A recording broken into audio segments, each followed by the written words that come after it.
గోధుమలు 9 రోజులు నానబెట్టి పూజలు చేసి ప్రజల సంక్షేమం కోసం జరుపుకునే కార్యక్రమం తీజ్ ఉత్సవం అని మంత్రి పొన్నం ప్రభాకర్ అన్నారు. సిద్దిపేట జిల్లా హుస్నాబాద్ బంజారా భవన్లో జరిగిన గిరిజనుల తీజ్ ఉత్సవాల్లో మంత్రి పాల్గొన్నారు. ఈ సందర్భంగా గోధుమల మొలకల బుట్టను బంజారా మహిళలతో కలిసి మంత్రి తలపై పెట్టుకున్నారు. అనంతరం గిరిజనులతో కలిసి నృత్యం చేసి అందరినీ అలరించారు. గిరిజనుల్లో అభివృద్ధికి వచ్చిన వారు ప్రభుత్వ ఉద్యోగాల్లో ఉండి ఆర్థికంగా బలంగా ఉన్నవారు ఆర్థికంగా ఇబ్బందిగా ఉన్న వారికి సహకారం అందించాలని కోరారు. మన సాంప్రదాయాలకు అనుగుణంగా హుస్నాబాద్ కేంద్రంగా ఈ యొక్క బంజారా భవన్ లో అందరం కూడా ఒక వేదికగా ఈ యొక్క ఉత్సవాన్ని జరుపుకుంటా ఉన్నాం. ఈ సందర్భంగా ప్రతి సోదరులందరికీ కూడా నా ప్రత్యేకమైనటువంటి రామ్రాజ్ శుభాకాంక్షలు తెలియజేస్తా ఉన్నారు. ఇదే సాంప్రదాయాలకు గిరిజన ఆచారాలకు సర్వేజన సుఖినోభవ, సమాజంలో అందరూ బాగుండాలి, ఆ సేవాలాల్ మహారాజ్ ఆశీర్వచనంతో ఆ మేరీమాయ ఆయన ఆశీర్వాదంతో మనందరం కూడా పాడి పంటలతో సుఖ సంతోషాలతో ఉండాలని ఇలా యువతులు ముఖ్యంగా మరి వడ్లను ఒక మొలకలాగా పెట్టి గోధుమల్ని 9 రోజులు నానబెట్టి రోజు ఒక పండుగలాగా సాంప్రదాయ ప్రకారంగా జరుపుకునేటువంటి ఈ యొక్క కార్యక్రమం ఒక ఆచారము, ఒక విశ్వాసము, ప్రజలందరి సంక్షేమం కొరకు జరిగేటువంటి కార్యక్రమం.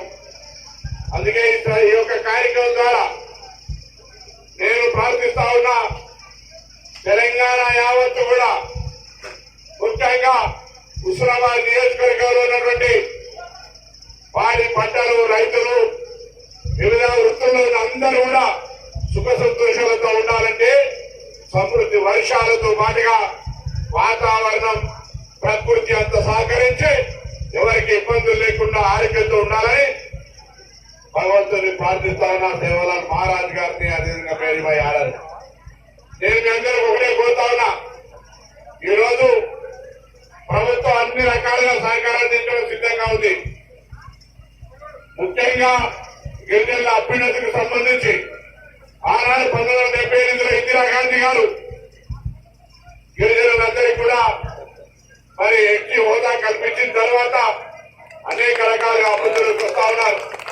నేను మొన్న అందరూ వస్తే కోరిన ఒకటి, అభివృద్ధిలోకి వచ్చిన వాళ్ళు, ప్రభుత్వ ఉద్యోగాలు ఉన్నటువంటి వాళ్ళు ఇప్పటికీ అందుకోలేక ఇబ్బంది పడుతున్న మీ వర్గాలకు సహకారం చేయడానికి మీరు ఒక కూటమి కావాలని కోరినాను. వాళ్ళందరూ ఆర్థికంగా లక్ష్మీ కటాక్షం, విద్యా కటాక్షం అన్ని రకాలుగా కొంత బలంగా ఉన్న వాళ్ళు పేదవాళ్ళకు అండగా ఉండడానికి ఒక సంఘం మీరే ఏర్పడండి అని కోరినాను.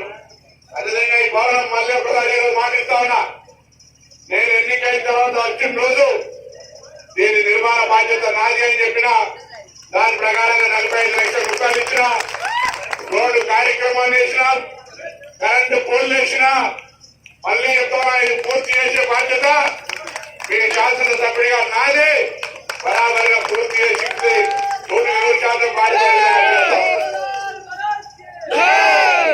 ఈరోజు రాజకీయాల గురించి మాట్లాడదలుచుకోలే. నేను మొన్న మీ అందరూ ఇచ్చినాను కూడా పేదలకు, మీ దాంట్లో ఉన్న పేదలకు ఉపయోగపడే విధంగా రిజర్వేషన్ ద్వారా లబ్ధి పొంది కొంత ఆర్థికంగా ఉన్న వాళ్ళు ఆ పేదలకు అండగా ఉండడానికి ఒక ఐక్యంగా కొంత ధనాన్ని సమకూర్చుకొని ముందుకు పొమ్మంటే దాన్ని కూడా కొంతమంది వీడియోలు పెట్టి రాజకీయంగా నేర్పాల చిన్న దృష్టికి నేను బాధపడతా ఉన్నా. నేను చెప్పింది ఎవరు కూడా తప్పకుండాలే, నేను చెప్పింది కూడా మంచి ఉద్దేశంతో మీ వర్గాలకు న్యాయం చేయమని అడిగినాం. దాన్ని కూడా రాజకీయం చేస్తే వాళ్ళ కర్మ. 10 ఏళ్ళు చేయలేదన్నట, మళ్ళా 3 ఏళ్ల తర్వాత అస్తమని వీడియోలు పెడితే బాధ అనిపించి చెప్తాను. నేను వేరే రాజకీయం మాట్లాడదలుచుకోలే. బరాబర్ ఎవరికి అవకాశం లేకుండా ఇప్పుడు మీ పెద్దలందరూ ఆ అమ్మవారు మేరీమాయ సేవలాల్ మహారాజ్ పూర్తి చేయించుకుంటారు. ఎవరికి మళ్ళీ అవకాశం రానియరు అనే మాటపై సందర్భంగా మనయేస్తూ మీ అందరికి మరొక్కసారి ఆ హృదయపూర్వకంగా శుభాకాంక్షలు, అభినందనలు. అందరూ సర్వేంద్ర సుఖిలో భవ, అందరూ బాగుండాలని ప్రార్థిస్తూ నమస్కారం చెప్తూ సెలవు తీసుకుంటాను.